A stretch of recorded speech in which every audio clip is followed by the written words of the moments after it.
Hello world. In this episode, I wish to show you as many English news sources as I can from internet pages, apps, TV, and streams. Um, I, it, like the nuke video, I'm gonna have to read this off a notepad I have turned on because it's extensive, and I've been working on this since like November or something, and you can see that in that some of the podcasts are actually like defunct, and I'll mention that, but yeah. So it's been a while, and some things have come up by the times like while I've been watching it. So I'm gonna try to stay to the script I have, but I'll go off on tangents a little bit if I can, just keep a little like more like a conversation. All right, but anyway, the World How It Is community, being an international community, I thought that many of the listeners would have English, or like wouldn't have English as their first language, and would be unfamiliar with the wide extent of sources that are out there. As well, this could serve as a directory for people who would like to read a wider range of sources that gives impressions on local, regional, international perspectives on the news from geographically diverse news sources. If you have some informational news sources that you think are worth a look at, that would be valuable to the community, and can be accessed through like podcast or like a web browser. I would love to check them out and possibly put them on a second informational news source video if I if I get enough. Particularly, I'm interested in English podcasts in like Latin America, the Caribbean, Oceania, Central Asia, Southern Asia, Sub-Sahara Africa. If anyone has some of these, they're hard to find. So I'd be very interested. For the concluding sources, I will provide links in the description below if it applies, and all the sources are free unless I mention otherwise. The first source I'm going to mention is Political Geography, which is probably the most unique and most informed source on this topic I've ever seen. This website provides near to real-time maps of currently fluid geopolitical situations to an extent that I've never seen shown on any multinational fluent media agencies. There wasn't a single other source that could have given me the background for information on the autonomous region of Muslim Mindanao, with reliable updates on the rise and fall of the attempts of the Bangsamoro Republic in the Philippines, or updates on the recognition efforts of the Kosovo and Palestine in the UN, or rebel movements in Mali with the MNLA, the Central African Republic with the Boko Haram, or variety of rebel groups in Syria. The urgency with this source is because the guy who's been doing this, he's been doing it for the past few years, has put all the stuff on the site for free, but he's been like financially struggling, trying to deal with the site and his life as well. So he's instituted like a $60 payment for 4 months use for some of the like site content. But there's also payments for individuals if you don't want to do that. But he does do free stuff still, but which is still worth checking it. I still check it every once in a while because there's still interesting stuff that I'll post. And that's also why there's kind of a ticking time on some of the relevant stuff. Like, definitely go back and check the Syrian Civil War maps, because you can see from the start to a more like current time, like the progression of like it's not just like government and then rebels. It breaks down the rebels, and it has individual cities. They'll have like hundreds of cities, or hundreds cities, instead of just like the other news agencies where there's 4 cities in this country and those are the only ones that matter. Yeah, and just to make clear, if I had a bunch excess money, I would be spending it on this if I could, but I don't. So, but I recommend checking it out. Yeah. Okay. Many of the sources I will be sharing are podcasts. They are easily available with my iPhone. But this is the only device I have experience with. So, like, if you have an Android or something, I can't help you, but there might be an equivalent for the things that I talk about. I assume they are specifically for TuneIn Radio. I think that would be on. You could access that in Android. I'm not sure about just the general podcast if you go through iTunes or go through an iPhone, but I think they would have some kind of equivalent.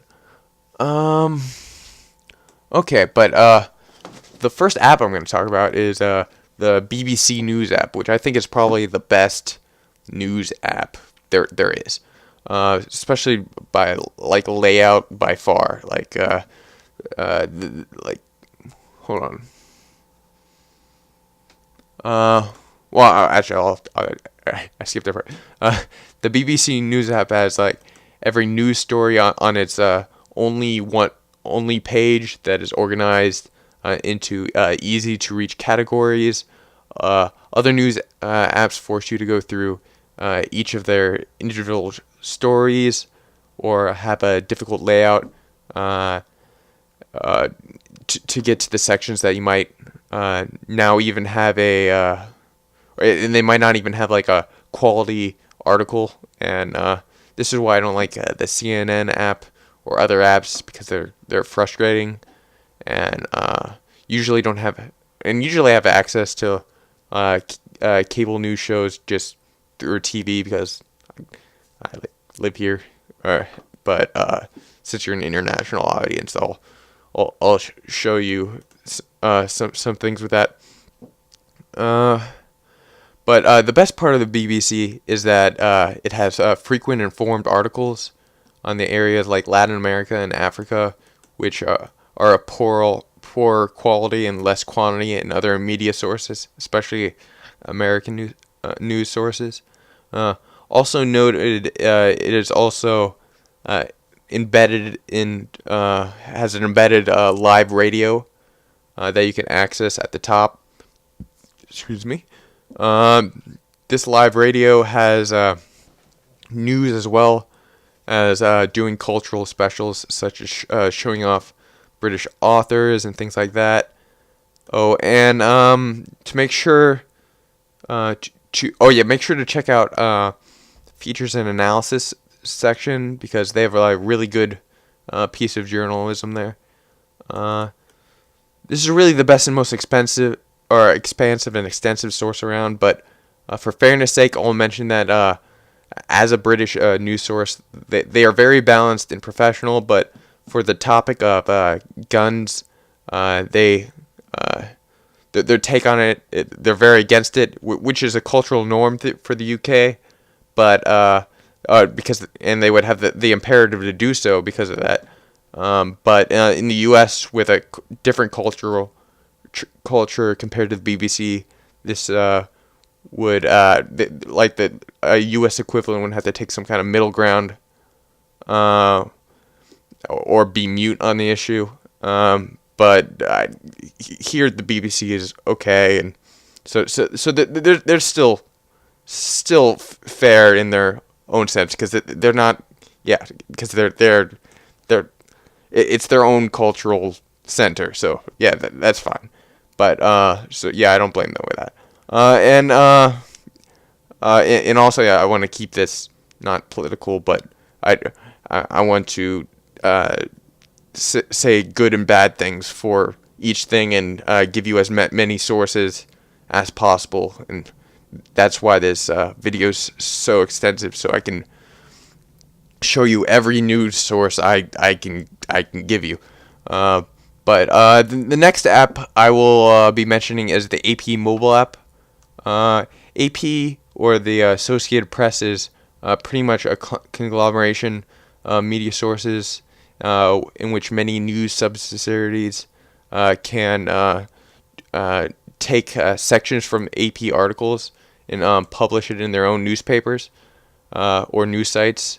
This happens a lot in America, just with local newspapers and also bigger news sites. So this is in essence the source that many U.S. news articles take from.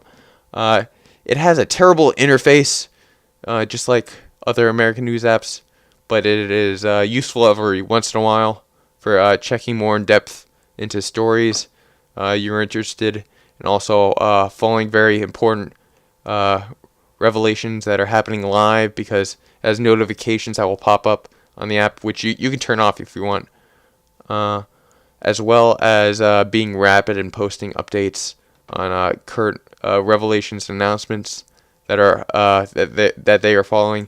Just because I mention it third doesn't mean it's third best. I sometimes find it quite annoying on my interface when it pops up over like a button I want to click. In the headlines it shows don't even link to actual stories, and I hardly even check it out anyway. It's just it's an important to note in itself, because it's like the source of sources, kind of like, or being as big of a conglomeration it is. So it's worth noting. The next two apps are the NHK TV and the NHK World Radio apps. The NHK World TV is a public broadcasting show with video, and it is in English. It has a show called Newsline, which plays news on the hour, but primarily it's a cultural exhibition station with specials on like locations in Japan, and having shows like Cool Japan or whatever to show off interesting aspects of their culture. I would speak more of Newsline. I'm going to speak more of Newsline later in the video when I get further into the podcasts. But the NHK World Radio is a short news bulletin that you have to click on your specific language when it comes up at your time. It like you can see when it clicks on, it has a whole bunch of like the advantage here is that the other NHK World services, like they have English but or like the main just has English, but the radio has Arabic, Bengali, Burmese, Chinese, and I'm assuming that's Mandarin, English, French, Hindi, Indonesian, Korean, Persian, Portuguese, Russian, Spanish, Swahili, Thai, Urdu, and Vietnamese. So if you're any of those languages, or know any of those languages, they serve you, I guess. But I am not sure about other phones, but for iPhones there's a general podcast app section, but you can also find the app TuneIn Radio, which also has podcasts as well as live radio if you are ever looking for a podcast and and if you're ever looking for a podcast and can't find it in a podcast, and one of these, it's normally going to be in the other, especially if there's a technological difficulty. More often than not, the problems I've had centered on the general podcast app for the iPhone, and especially with the podcast not updating, where TuneIn Radio, they're always like preloaded, but you can't always find the same things in each.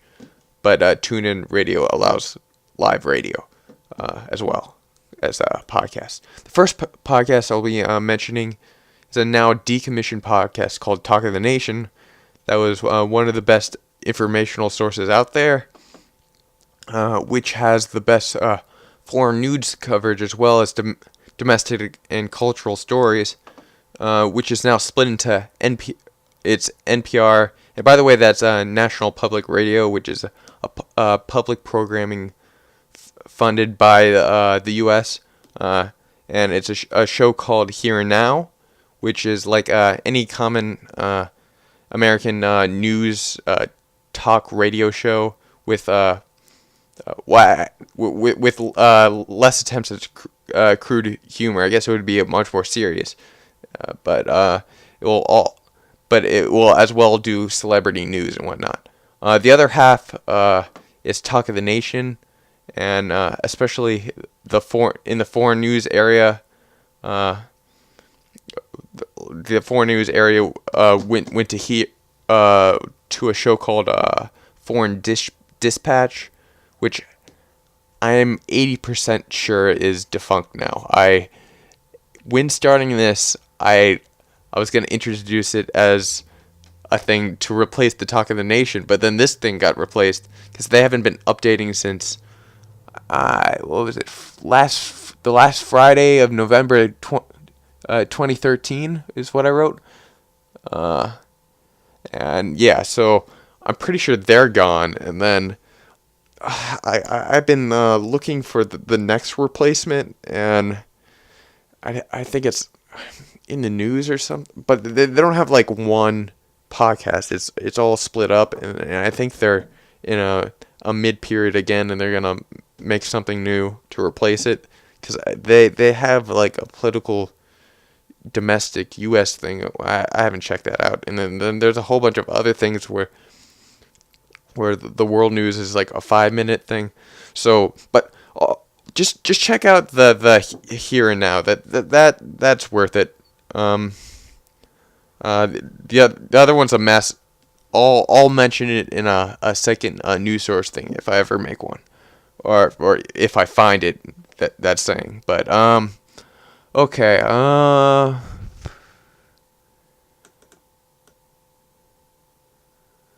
But what I was gonna say is that maybe the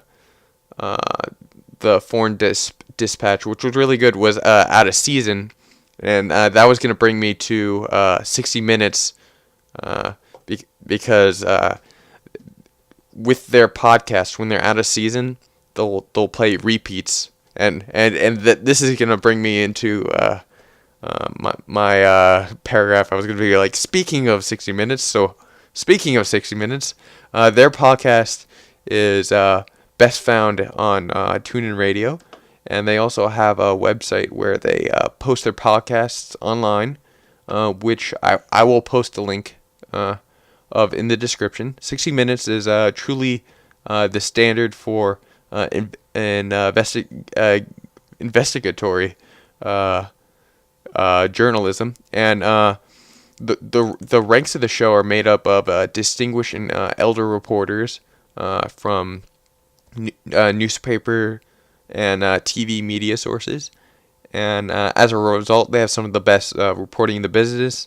Now, this doesn't excuse them from the invaluability of investigative journalism, causing and perpetuating belief in places and concepts that may be going overboard, but it is just the nature of the industry in which they find and expose some of the worst things in the world. So it's just kind of their imperative to find the muck. So if that's all you're watching, that's what you're gonna see. So that's also why you gotta have an expansive news field, or else you're gonna get cynical. But 60-minute shows their episodes once a week on Sunday, and it's found on the CBS channel on TV, and it's posted online usually late that day in U.S. time, or on Monday. And so I have you can get it from the browser, or you can get it from the iTunes hold on. From the TuneIn Radio. So yeah, okay. And the next podcast I will be mentioning is PBS Newshour. PBS being a public broadcasting service, this again is a U.S. public broadcaster, or U.S. funded public broadcaster. Now I must go over the concept, because though they are funded in part by the U.S. government, their main part of their funding, especially for PBS, is from donation wills and grants. So I'm going to say that both NPR and PBS are highly independent. I would say PBS is even more. There has been kind of some controversy I've heard with NPR, because I think there's some political appointments, like at some point in their leadership. So, and I think that they've gotten a little bit, but I guess that's also coming from Fox News. But liberal in our political sphere leaning, but I guess you could also say that's because they have a bunch of college people, and our college demographic is that, and then that's how it's reflected. But I mean, it's really not that bad. I would say they're both highly independent, and PBS is very good. And I guess I've also heard of a tendency towards federal issues, or the concept of being federal for PBS, but I would say they're both highly independent. It's usually not it's not very much of a problem. But an example to show this is a scenario in which I think the PBS Newshour, but it might have been Talk of the Nation. I'm not really clear, because it happened a long time ago. But when it was just in the beginning of the revelations of the Edward Snowden and other private media when other private media sources were being reticent in disclosing classified sources or stories, which eventually became published months later, while what I believe was the PBS Newshour interrupted its usually domestic and foreign news routine to have an entire special on the list of things that had been revealed, and they were going through them one by one, which through each one of them, while the president at the same time was asking restraint from the media and trying to squash the security leaks. So that's one thing, why I have a little bit more trust in it. If they're not even if the president's doing one thing, it's scaring the private media, then you got to give them that. But if that's not independent, I don't know what it is. And this is alluring to the nature of why I view PBS as a source to use as a good one as a base news source, because it isn't pandering and filled with unimportant gossip or feel good or bad stories of importance, private media sources have. While they also are not avoiding controversial issues, like many media sources encounter when they are owned by entities that they want to criticize, but they can't, because they're owned someone like a company like MSNBC was owned by GE, so they couldn't. It was a little awkward that they couldn't really criticize the hand that fed them. But there's 2 links for the internet that I will post. The first is a video of past and current news hour shows, and the second play NewsHour, but I think it can also play it live among play it live along with other shows from PBS when they're airing. I haven't tried it out too much, but I think that it can be done on that website. Yeah. Okay. Now to the next thing. But yeah, now to a return to NHK, but under the podcast this time. Excuse me. The podcasts they have under English news, NHK World Radio Japan. Excuse me, I gotta get a drink.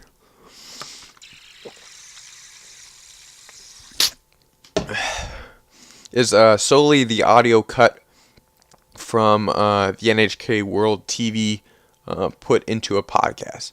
But they also have the dialogue of the show Newsline, which is what I think is all the languages they... Oh, hold on. Yeah, sorry. It takes like an hour and a half to read through this to just do the editing.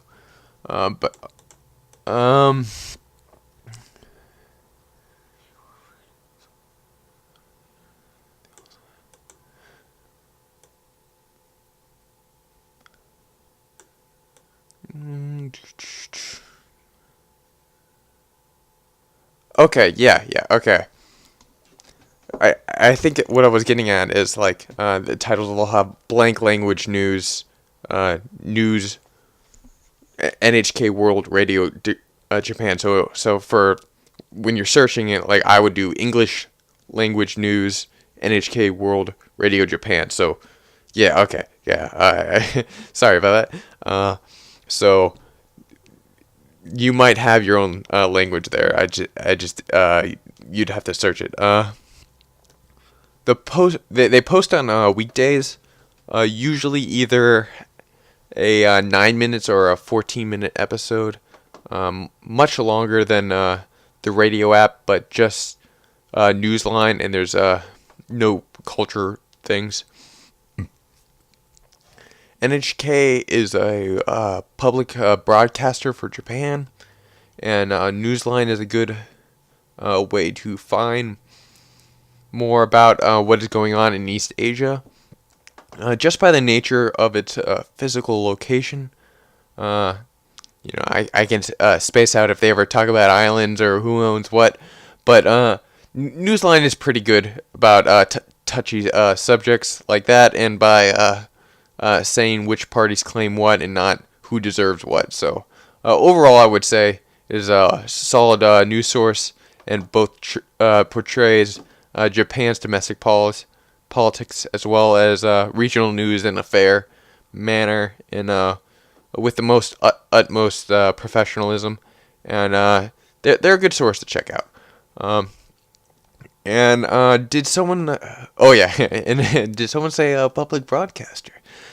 Because what do you know? I have another one to show you guys, and this is DW, which is Deutsche Welle. Probably that'll also be in the description for the spelling of that. But located in Bonn, Germany, and it has its own TV show that in the U.S. plays along with Newsline and PBS news hours in the evenings on one of the Think TV channels. But I think you can only get it if you. It depends on like your cable package or whatever. But that'd be like if you're living here. But anyway, within DW is a podcast I found in TuneIn, which is very helpful, and it's called Inside Europe. And all it is a podcast about Europe, and as a person who's really interested in the variety of like regional issues, this is amazing. It goes over both cultural and political stories in every podcast. It is 54 minutes and posted every Sunday, so I would highly recommend checking it out. You have any interest in Europe? In general, I also have have a European journal, the magazine from Brussels, in the general podcast, which is a short editorials that are in video. And next I have is free Zakaria GPS, which GPS in this case stands for Global Public Square. Though this is an editorial show, which normally would depend on if you like the host or not, and I wouldn't be sharing it in a normal case, because that would be defeating the purpose of this. This isn't supposed to be. This is just supposed to be for news and just sharing what options are out there. But the true value of the show is that he hands down has consistently the best panels I've ever seen a show ever have ever. Also, he always has a very qualified people on both sides of whatever issue it is, which is less common than you would imagine. Often with cable news panels, there are a few qualified people, and the hosts who share their side, and maybe like a shock jockey, or just someone who is only there because they say outrageous or funny things, and but yet they have no qualifications or expertise on their opposing side that they're arguing, and they're outnumbered. So, but anyway, Freed also keeps one of the most respectful panels I've ever seen, due to the reality that too often there are too many people having a discussion in far too short of a time, and they are all shouting at each other, and no one is getting their time to speak or get their point across, and a whole bunch of other shows. If you ever seen the ones with like 8 boxes of people and they're all just yelling, it's pointless. Finally, Free gets interviews with people who are a journalist's wet dream to get an interview with, like as when he got an interview with Hassan Rouhani, who's the president of Iran, which was the first ever interview of that type with an American journalist ever. So, and when I wrote this, it was a few weeks ago. It's not a few weeks ago. I think it was like January or some December. I don't know. But he also got a second one. So the span for him to go and then come back. But his episodes are on Sunday on CNN, and his podcasts are posted online, and I'll have a link for that. And on general podcasts, in the general podcast section on Monday. And I'll have a link below in the description. Okay, and coming next we have TED Talks, and it is a series of hold on. TED Talks stands for Technology, Entertainment, and Design, and what they are at their base is a series of conferences that are filled and run by a non-profit and shown to the world. It is really a collection of the best, the brightest, and the most innovative of the world that are not only there presenting, but also just to get in the crowd. Like, one anecdote I have is to tell is of this one podcast I listened to, in which there was some like fitness guru there, and he was doing his speech, but during it he asked the crowd like what things have kept them in their lives from accomplishing their dream. But what do you know it? Al Gore was in the crowd, and he shouted out the Supreme Court. So, but the real focus is on presenting a new way of thinking. So, the characters on stage might be Nobel laureates, presidents, CEOs, or just a comedian such as Reggie Watts, who during the show he talked, and you should really check out the video. But he talked in such a disorienting and nonsensical way that he made nonsense compelling. And I'll post a link before, and you'll understand what I'm saying. But in my view, I would say that technology, education, and development are a more fitting acronym to TED, because the more often than not, what is going on, show what's going on in the world, how are we bettering ourselves, and how we should be pursuing things. The podcasts that I will cite you to are the TED Talks General Podcasts, which is straight from the conferences. The video post in the same... Oh, wait.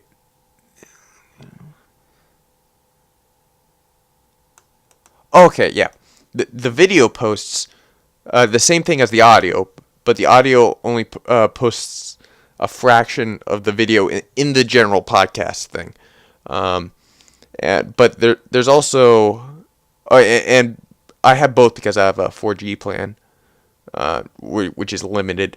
The next three are TED Talks News and Politics, Business and Education, which are all post unique clips, which all post unique clips and videos from different conferences, but they post really infrequently. Finally, there's TED Talks Radio Hour, which is a service in which there's always a topic and a narrator that shows the audience a variety of talks relating to the topic, as well as interviewing people on the topic itself. They post every Friday. They also have channels on YouTube, which range from General TED to TED Ed and TEDx, which is independently run along with a few others. I'll try to find as many links of those as I can post them, but if you just go on TED, you can probably in YouTube see on the side, it'll also link you to the other ones. There's also like TED Youth and TED Youth X and several other ones. And I know some of the TEDx ones are also in different languages. So like I've seen Spanish and Chinese. So that might apply to you. Sorry for the skip. I had to do some editing. But next I'll move on to Al Jazeera. Al Jazeera used to have a podcast that was just called Al Jazeera English, but that got shut down. What they put up in its place is an app that is supposed to give live audio and or video to access, but it is not allowed. For I think it's like location restricted, and in the U.S. It's not allowed for some reason. But the text is still accessible for me. Anyways, I will not include this in my recommendations. It is new to me, and I'm not familiar enough with its content to fully reference it. But what I can do is introduce you to The Stream, which is an Al Jazeera news / talk show, and which I will go more in depth. The Stream is on issues in the Middle East, Middle Eastern region, that many other news sources do not cover in the same way that they do. They still have a significant amount of their show focusing on international stories, going beyond just Middle Eastern stories. The programs are fairly interesting and worth checking out, but I would put a word of caution, because whereas with programs like PBS and BBC, who receive funding from their government, which is a stable first world democracy in which their speech is protected, and their organization is very independent and usually has laws enforcing that. Al Jazeera is funded and hosted in Qatar, which is an authoritarian regime in which even criticizing the Emir is legal. On the other hand, they are a very wealthy, stable, and small country whose social problems are exportable because of the massive amounts of temporary imported labor taking the worst jobs, which would in a normal regime be the types that would be the threat. Now I'm not accusing them of lying, but I'm superstitious of them being, or suspicious, suspicious of them being influenced in part by the Qatar government, even though that they are a private company. Their affiliations bring them closer to being propaganda, but do not use your normal sense of what traditional propaganda is. You must view this in more of a sense of, let's say, a modern propaganda. And these are more modern propaganda techniques aren't going to overtly lie to anyone. What they would do is just do selective truths to push someone to an opinion. The reason I believe this is so is because there are porous information borders and masses of people evaluating the facts of popular media sources and will make their own story if they see overt lies, such as in common and traditional propaganda. This traditional propaganda is more akin to war in secluded nations.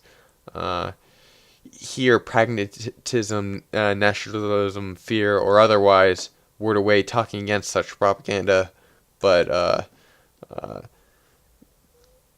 countries can do it because of their cultural situation.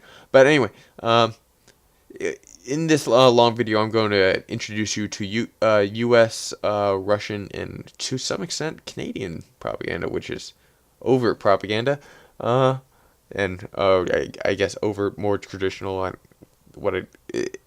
It's an arbitrary definition, but what they do is tell the truths that they want to tell to influence a belief of their own through selective facts. Though they show only certain sides and stray away from mentioning their own faults in order to get people to think that their countries are that other countries are doing bad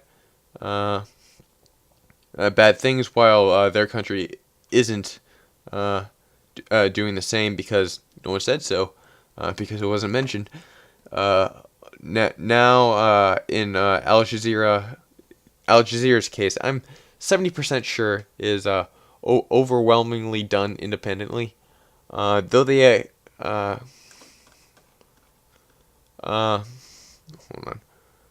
on. They have condemned at different points all of their neighbors, and many abroad, and have given praise to the same in the same fashion.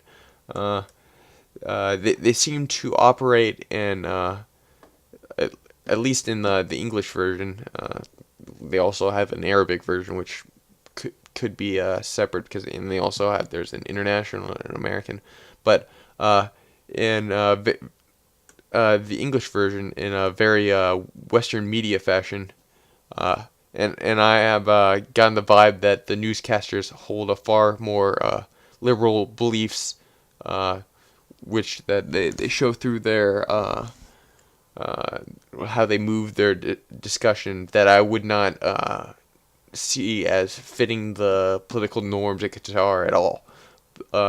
Though the one damning thing that has been a persistent concern for me is that after listening to many podcasts from both the stream and now the defunct Al Jazeera podcast, they have not had a single one on Qatar. I know they're small, and I've only seen a limited amount of podcasts by now. But as a Middle Eastern regional news power hosted in Qatar and a normal functioning news station. They should have mentioned their country at least once by now. Maybe it's just me not seeing the right episodes. But despite all this, the stream is useful and useful for cultural and social insight, and worth checking out. Their social and cultural pieces on the defunct podcast were good, and their talks on Middle Eastern news on the stream are very informative. But the panels are always out of control and poorly run. But they will cover cultural news, and they'll go in depth, and then normally each one's set up as they have a topic, and they go pretty in depth with it. It's actually pretty good, and they have a wide variety, and the variety they go over, just you can't find them discussed in any source otherwise. So they're as a regional source very useful. So what I've decided is that we will talk about TV and then internet streams to cycle, and then through that cycle back to and then we're going to cycle back to propaganda, and then mention the rest, and then end. Okay. So the main evening news stations are ABC, NBC, and CBS. If you have noticed, I have an NBC podcast, and NBC as well as the others post their shows after. They post it on their podcast after they film the one for the next day. You can access these podcasts through their websites, and they'll have in video. These are traditional. These are the traditional news sources of America. I choose NBC, frankly, not for news reasons, but because I like how their host presents, and for nostalgia reasons. It's not really beyond that. For me, since I consume so much news from other sources, as you can see, none of these are really going to show me something that I haven't heard of in another news source. Ignoring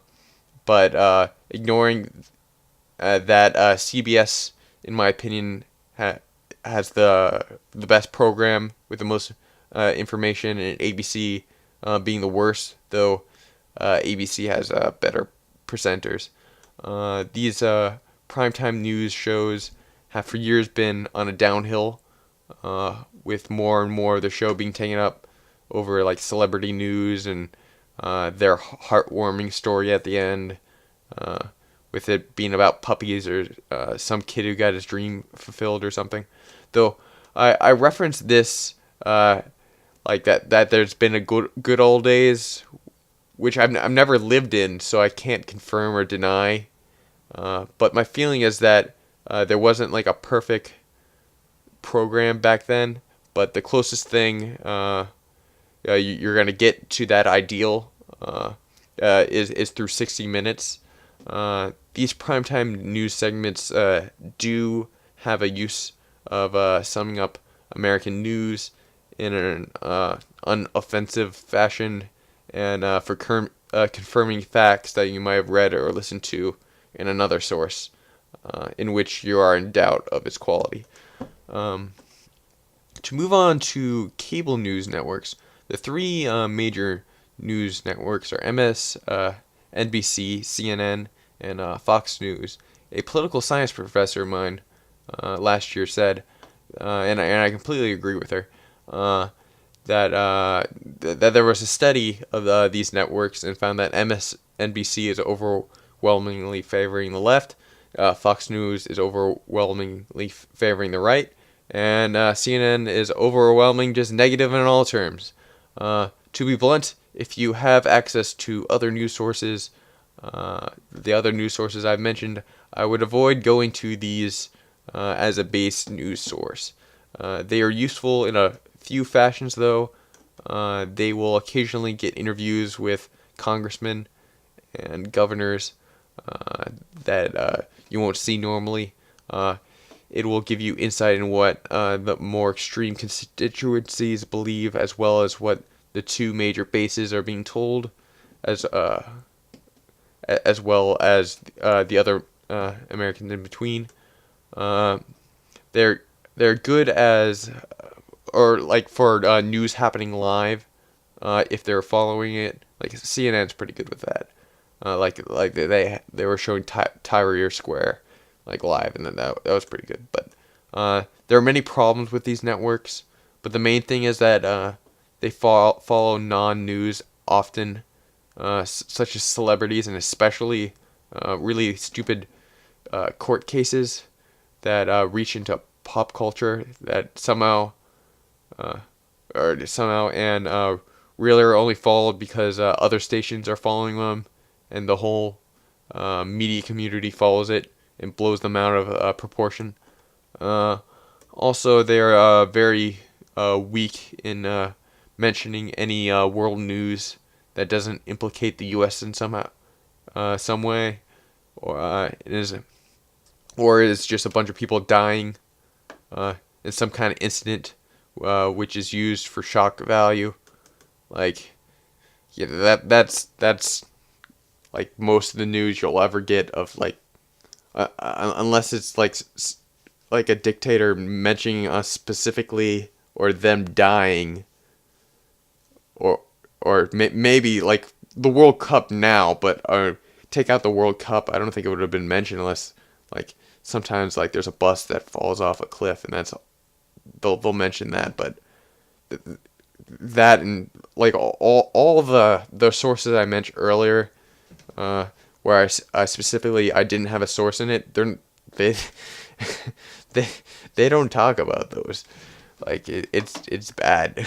Like honestly, if I had an ideal news source, they would like maybe once a day just pick a country and say like what they've done, what they are, and what they intend to be, and then like that would be news. That would be real news. But I mean, a person can dream. But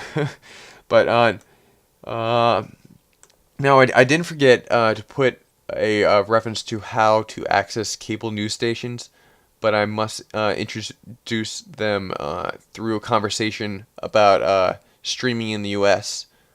Because their apps are terrible, but let me start. Our copyright legal system is very odd when it comes to things like this. So, hosting a stream is probably illegal, and if you are making money off of it, then the owner can go after you for damages and profits. But when money isn't being made, is when the gray area starts. The usual policy for these streams is usually just simply shutting them down or filing complaints to their service provider. I can tell you that that as an international, you would have no chance of being sought after due to the trouble of international law that would incur. As an American, there isn't a definite answer. Courts have ruled both ways for each side, with the U.S. Copyright Office even saying that there is no violation when a reproduction manifests itself so fleetingly that it cannot be copied, perceived, or communicated. But regardless, owners rarely go. Oh yeah, but regardless, owners rarely go after these users, because unlike torrenting downloads, they can't get the IPs from the programs being used, making tracking more difficult. The very fact that laws being put up to debate in Congress, which can take forever and result in nothing, makes it more evident that it isn't very illegal at all. And yeah, even in greater in the greater extreme of directly downloading media, there is a six-strike system of warnings in federal law, usually depending on information or assistance from the internet service provider, in which some American providers police this topic and some don't. So I wouldn't be too worried about the gray area, but I will be interested in introducing you to. Now, that you see that torrenting is illegal, but streaming isn't necessarily. There is also the moral aspect to it. The way I see it is that if questionably enforced activities like marijuana usage in Western states and underage drinking at university campuses, like which are illegal and help no one except apparently people with consistent seizures in marijuana's case. But if these activities are socially embraced, I see nothing wrong in sharing access to news sources through streams and such in order to expand people's access to other and diverse news, like a diverse news set that they might not have access to normally, or that they did not know about and would expand their worldview. This activity of watching streams, which in all practical sense is free and legal to do, which educates people if they can learn to overcome the nature of their news provider's bias, is beneficial, and I feel no shame in sharing it. That being said, if YouTube is gonna give me heck about this or something, I'll just strip the next part of my video out and repost it.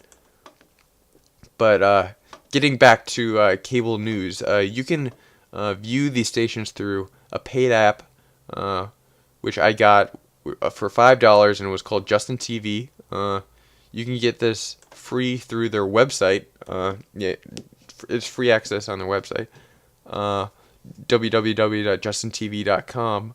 But if you want to have the app, it is definitely worth the $5. Justin TV signed an agreement with Fox to police their video, which is ironic because the Fox streaming channel is more reliably on than the MSNBC/CNN combination channel, which is only sometimes on. The way this is so, and how Justin TV still exists, is that with many of the videos they host, the channels will alter the videos by flipping or zooming in on them so they don't get picked up by bots. Justin TV won't kick channels because they won't kick any channels unless they get complaints. And even if the channel gets kicked, then they just come back under a different name. Hence why I'm not giving you a specific name of the news channels, because they probably will change. To better understand the internet in the U.S., you must understand that Justin TV, like other internet image or video hosting sites, will state that they are not responsible for the content their users post, and having policing or whatever level it might be, or how every site avoids copyright lawsuits, while also deleting their content after it has been shown for a short period of time, whether this is through a forum or a stream, and they do this so that by the time any case is being sought by an attorney, the data is already gone and there's no one to blame or to sue. So it's like okay, so you can't get, you're not gonna get prosecuted, and they're not gonna attempt to prosecute you, because the only people that they would attempt to prosecute are the people that are actual hosting the things. And like, even if they didn't make any money, then it's not even really illegal then. So like it's just such a gray area. So like it's not really illegal, like but I'll just show it to you guys. But I don't I like I only kind of use the like I don't use these a lot, but that's why I'm giving you access. I don't like it's all relative, so yeah, okay. I'll just continue with my video. But the next site, I am not sure how it is justifying its claims, but it claims that it is also not responsible for its users' posted streams, though it does it does not seem like they are publicly posted in the same way that it is in Justin TV. But here is www.livenewschat.tv. I'm not too familiar with this site because I don't really use it too much. But they offer news options, so I'll post the link to as many of these as I can. They seem to have Al Jazeera, both international and America, which I imagine is what the Al Jazeera app would play if I was in the correct region. There's also Sky News, which seems to be a regular news station from Britain. There's also France 24, which seems to be an attempt at a French BBC and seems fairly good. Good as but I am just concerned over its stated mission, which is to cover international current events from a French perspective and to convey French values through the world, of which I do not know what that implicates when it comes to journalistic intentions and integrity. There are other streams on here which I haven't looked at, but you can check out, such as Canada News, which is part of the CBC, which I'll mention later, and when I talk about RCI, as well as CNN and MSNBC hidden in the Live Now tab, which might tell us of the site provider's leanings.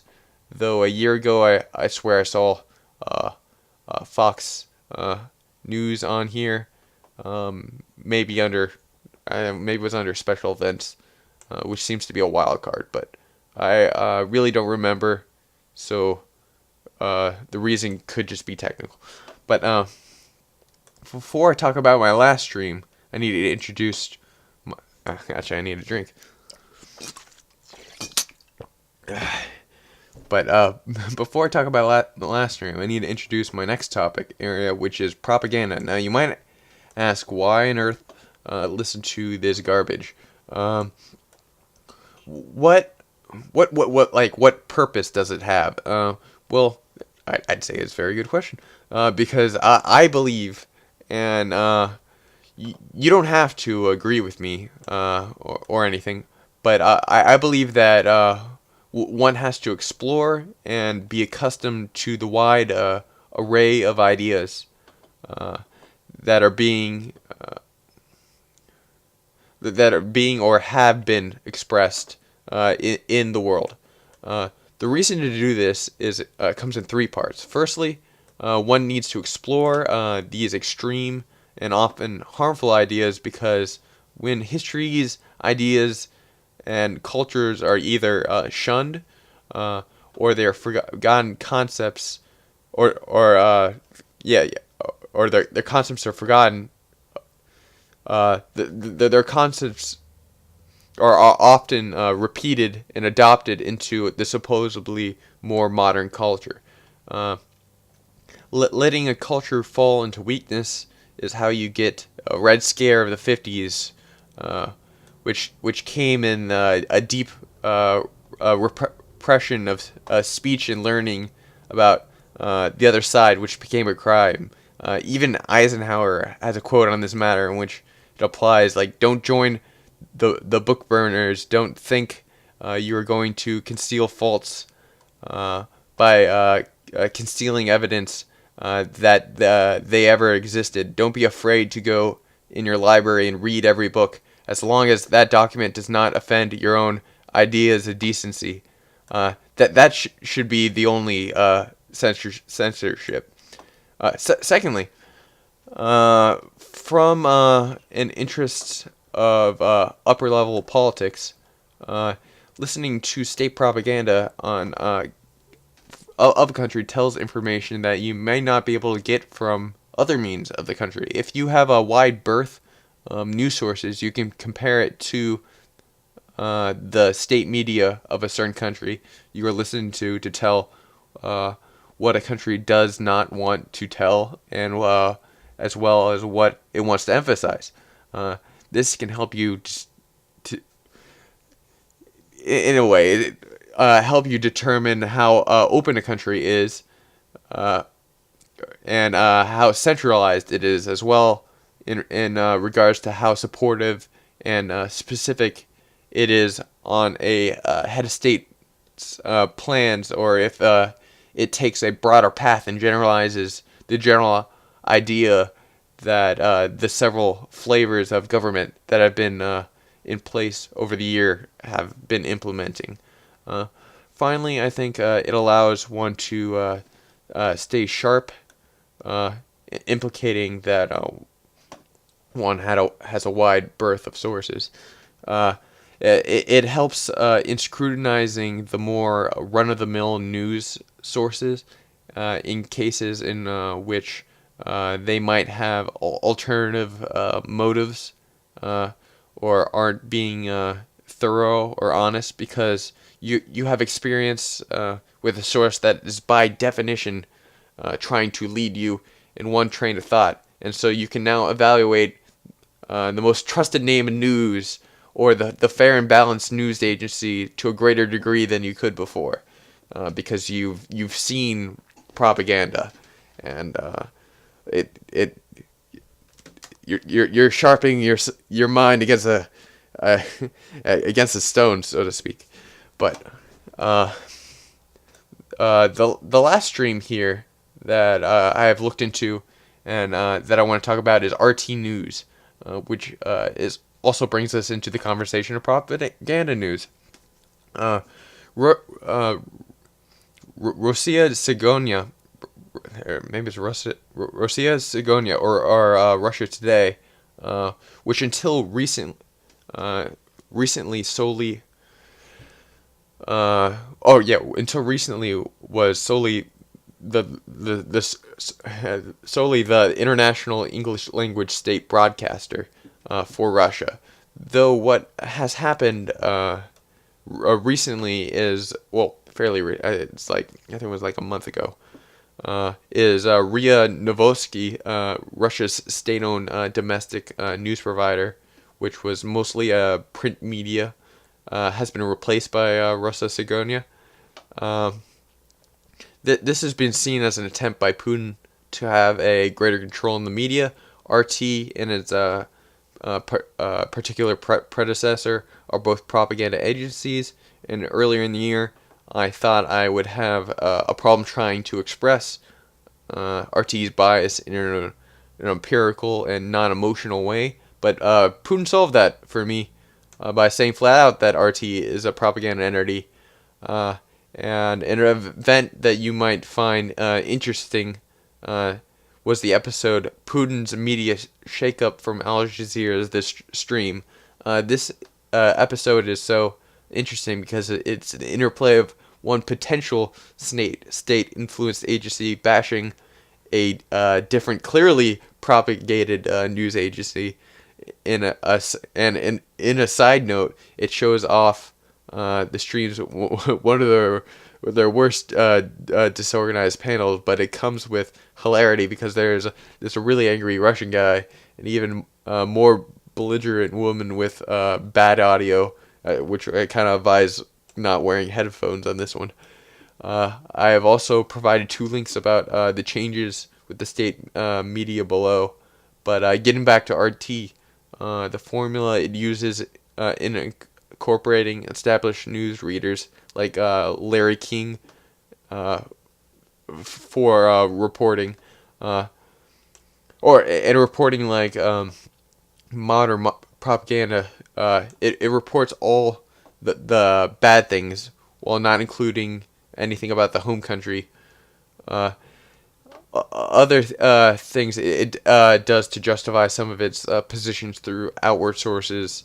Like one I saw is the Institute of Democracy and Cooperation, which is another like non-introspective entity that has offices in Moscow, Paris, and New York, which has nothing to do with the democracy unless that is to describe their target, uh, nor cooperation, because their mission is to promote sovereignty and non-interference, believing that the nation state is the best framework for the realization of the human right, and that humanitarian intervention is often counterproductive.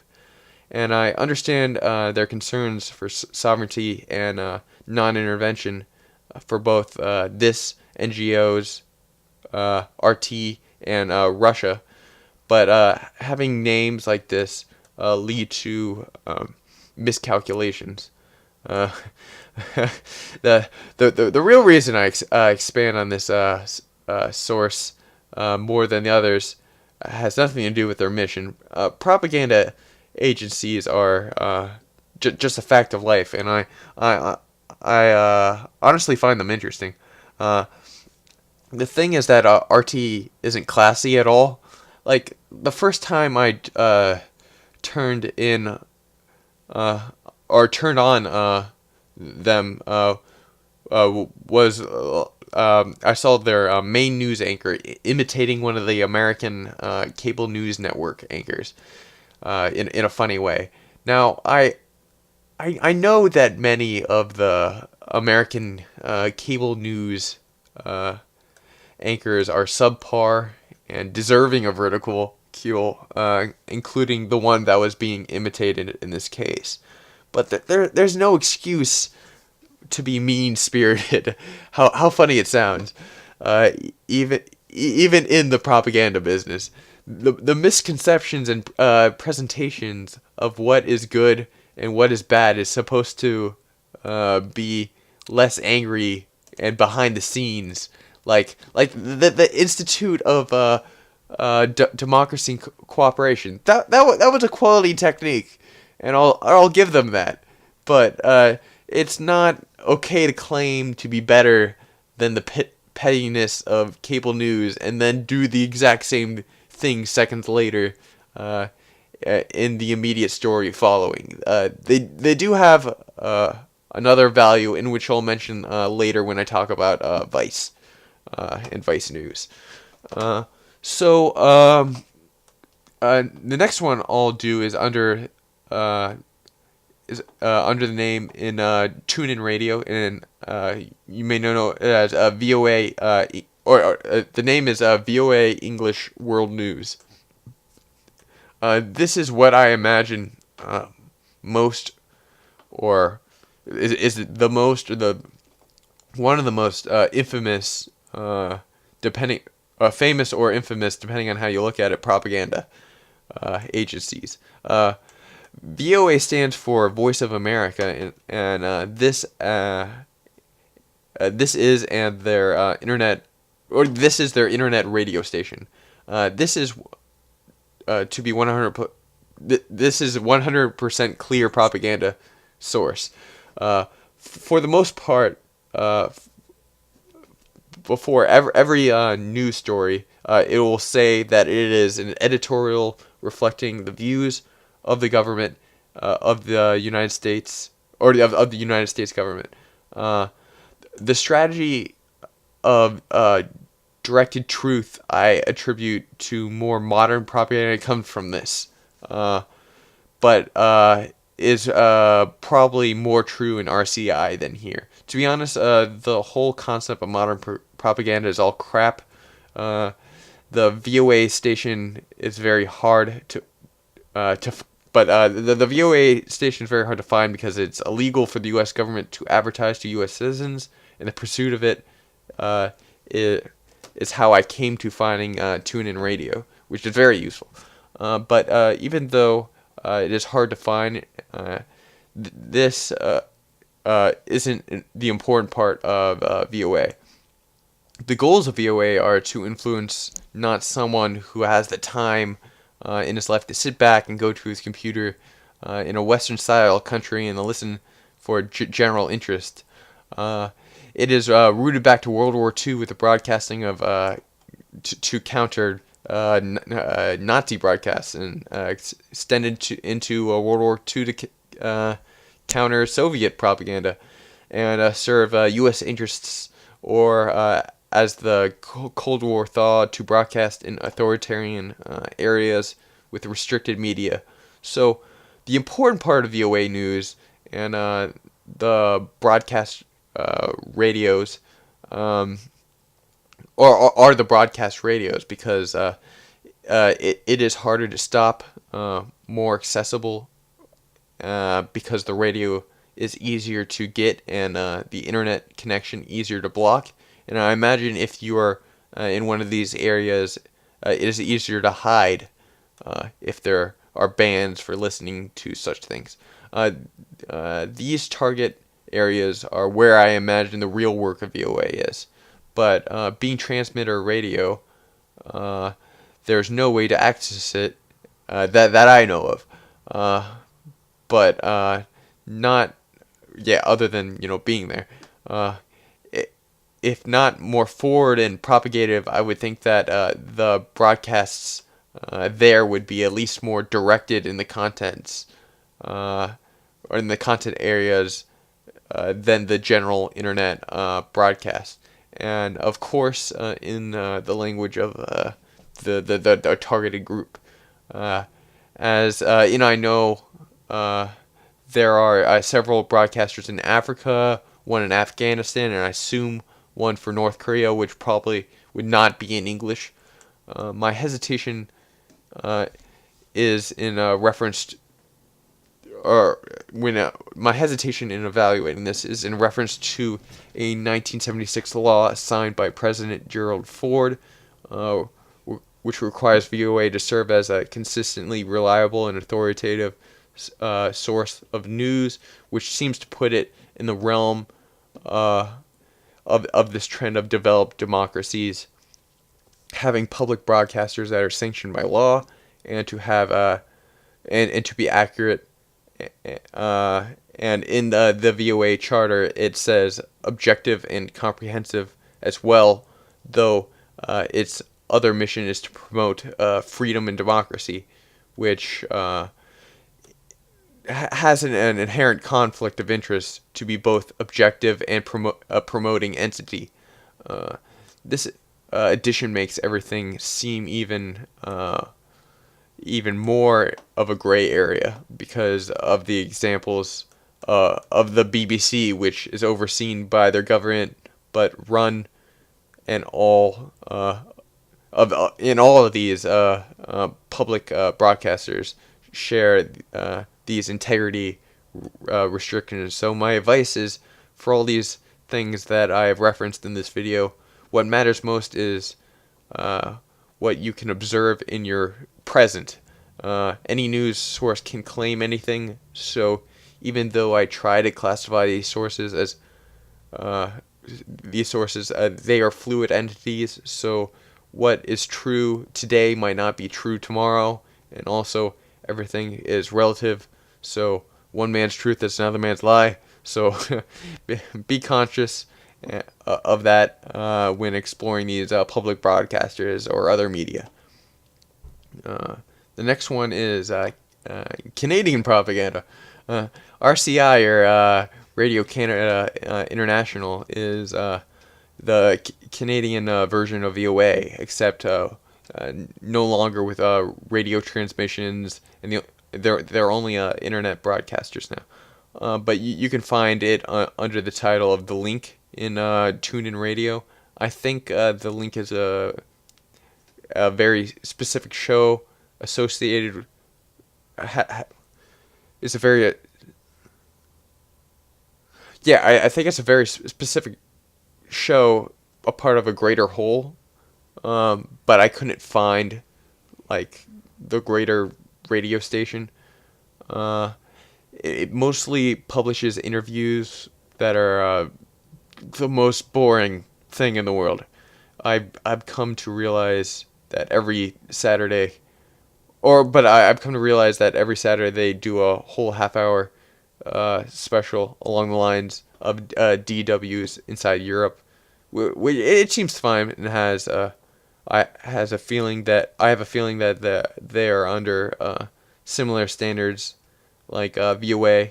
The difference between Canada, as you can see in the web link compared to the others, is that hold on, I gotta drink.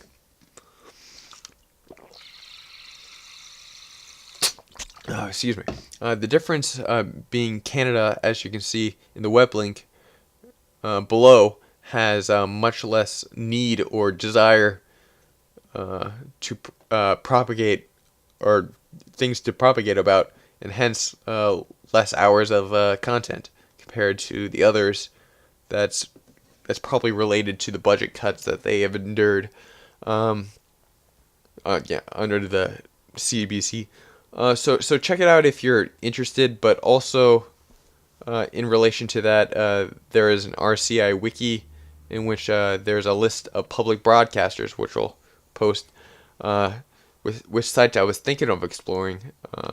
So if any of you have any insights, links, or directions on any of these public broadcasters or other sources from around the world, I'd be very much interested and grateful for your help, because I might be checking these out later, and the others as well.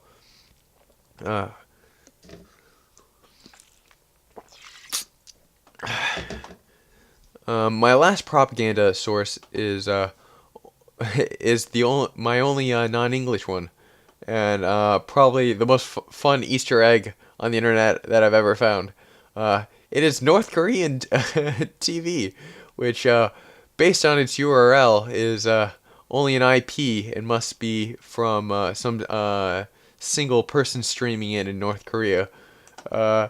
It is their propaganda network, in which I have seen a war movie, a play, and a commercial for women's underwear. This stream is not often on, and I don't check it out often either. But if you want to see some grade A prime beef propaganda, all in Korean, the link is below, and it asked me to update a plugin in Firefox, which I don't know if it is a plugin that is there like normally in Firefox, or just happens to apply to this stream, or if it's like North Korea trying to send me a download. But I would not advise listening to that request. Google worked fine when playing it for me, but chances are they're not streaming when you access this site. But it's definitely interesting, and an interesting find. But it's hardly on. And the time has come for the last major source to discuss, minus some small extras I have in the end. Yay! Okay. And now that source is not a propaganda source, but a structurally biased investigative journalism source. This source is Vice. The way I would describe Vice is it is made up of young American and Canadian hipsters that, through unprofessional and sometimes illegal means, investigate stories of stories to an extent that are unrivaled by their subject contents, while also throwing in whatever else they find interesting to them. I have been looking for a right-biased investigative journalism source for just balance sake, but I've been unsuccessful. But if anyone knows one, I'd be interested, because I like to keep a balance, and you know what I do. But you get what you get. But that's to say that. Wait, hold on. Okay. Hold on, I lost my place. Okay, but that's to say that the journalists they employ say, frankly, their opinions would be. Yeah, okay, yeah. This is just saying that their opinions are usually on the left, like that from what it being. Uh, uh, yeah, okay. Uh, and to be honest, I'm not bothered by it because at least they are frank with it and not saying that they are up to the most quality and highest standards of journalism when really what they are doing is pushing an agenda. Like they're frank with it, and I can appreciate that. So yeah, uh, because they're forward with it. But uh, okay. Vice speaks their ideas because that is what they actually believe in. An exception being an executive director for some of their HBO shows named Bill Maher, who is a prominent American talking head. My distrust in him is more still into the nature of demagogues than whatever Mr. Maher actually, uh, what his actual commitment or involvement in the organization is. And though he is a small part of Vice, a small part, and Vice seems to run and be uh, primarily done by other people, but getting yeah, it was a thing of concern, but I think it for the most part can be it's just a thing to note, but can be overridden. But anyway, but getting into Vice, they have done things that no other news source have no other news sources have done, and they both like they've both gone and filmed North Korea when the basketball team went over to play, but they also illegally went in and filmed North Korea, but by illegally entering and went through that means. They will also get stories on the use of illicit drugs around the world and sometimes partake in them. Their coverage of military engagements and protests are current, expansive, and in person, with coverage in South Sudan, Syria, the Central African Republic, the Philippines, Greece, Brazil, just to name a few. There is an issue with this specifically, and investigative journal. There's an issue with this specifically, and with investigative journalism in general.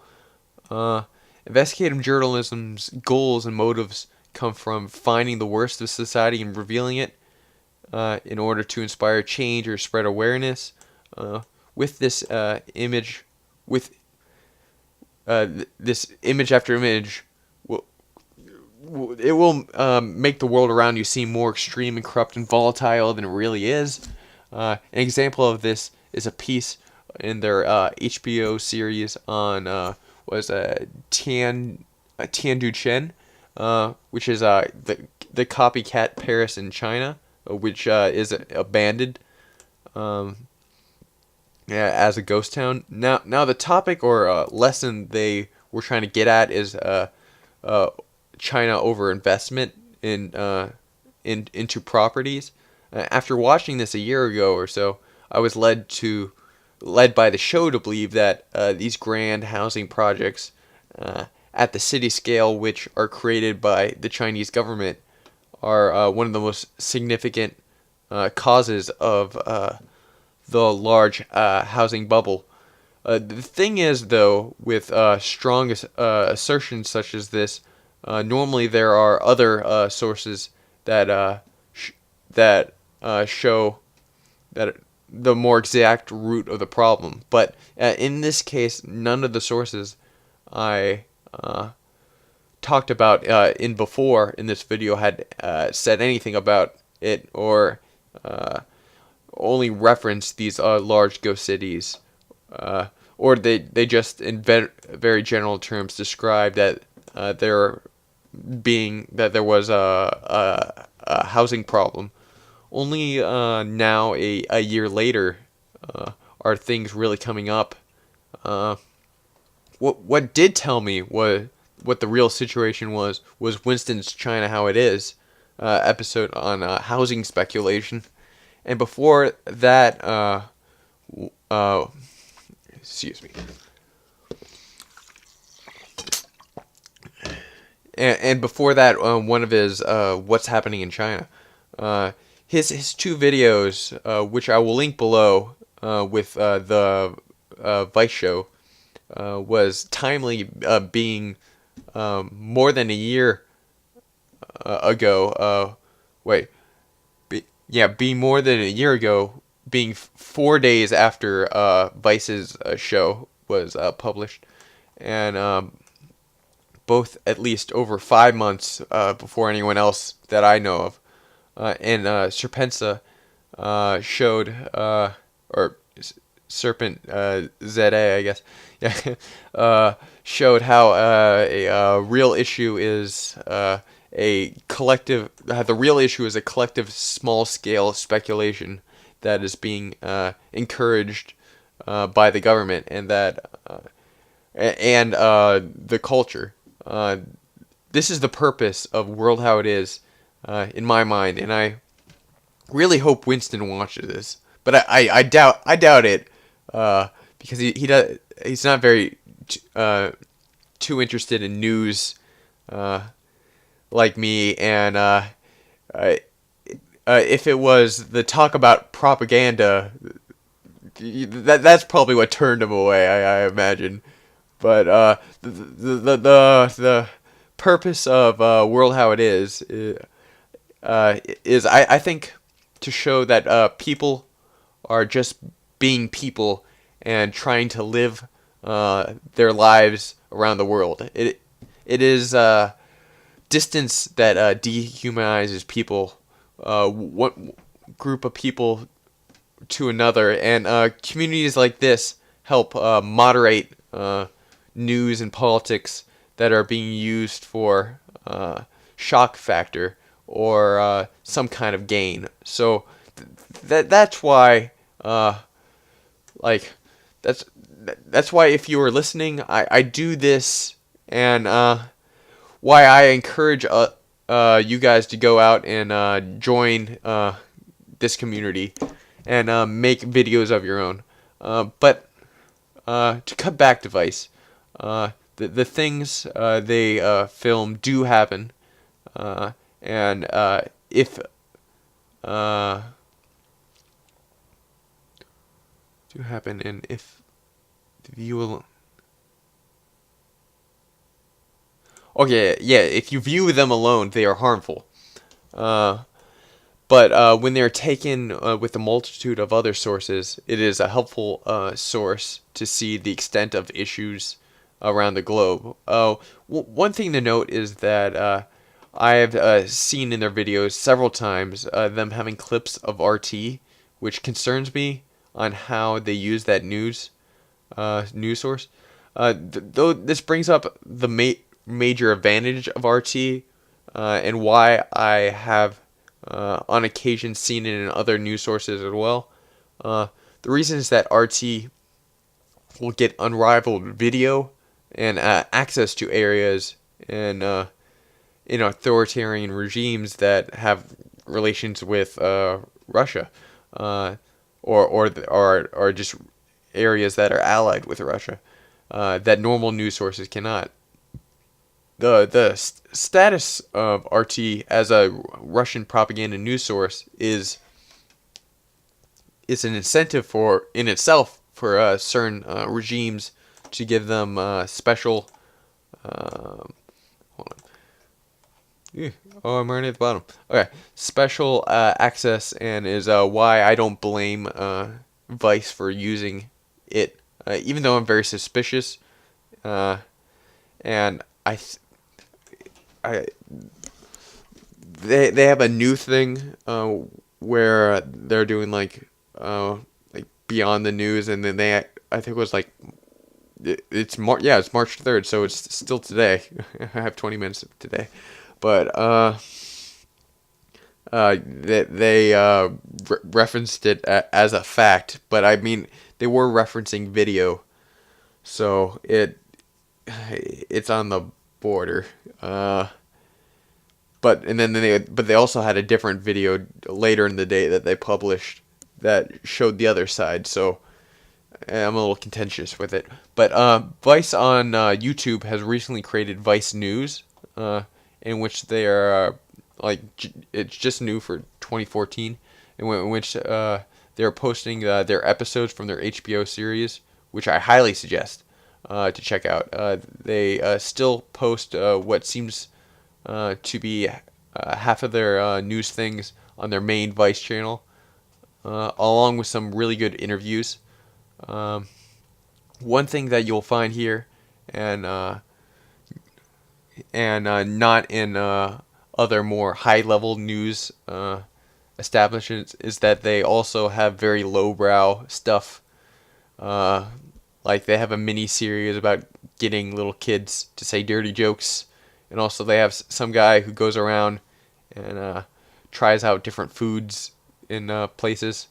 So there's a lot of variety within Vice, which is harder to describe. So I would just say go check them out, and you'll definitely find something that that might meet your taste, whatever it may be. To tie in the last few podcasts, to mention Africa Today, NPR Snap Judgment, and the New York Times World News thing. They are new to me, and I cannot recommend them positively or not. Especially the New York Times one, because I've heard some things about New York Times. But yeah, they're just new to me, and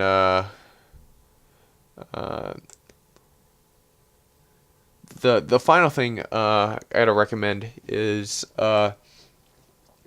News and Slow blank. Insert your language. The one that I have is News and Slow Spanish, because I learned Spanish in school. But there's also News and Slow French, Italian, and News and Latin Spanish, which is probably the one I should have, because that's what I was actually taught. But yeah, it's useful because I use it for trying to slow the progression of me forgetting how to speak in that language. And but what they are, they're like an American news station, and but they go in these languages, and they'll speak slowly, and they'll also have like a grammar section, and they'll have just basic conversation, and they'll say like how that goes in that language and explain through it. And I think it's supposed to be from the perspective of you are an English speaker going into this language, but maybe someone could go at it from another language. I'm not totally sure, but it's definitely worth a check out. If you know any of these languages, and there were some others that I didn't mention.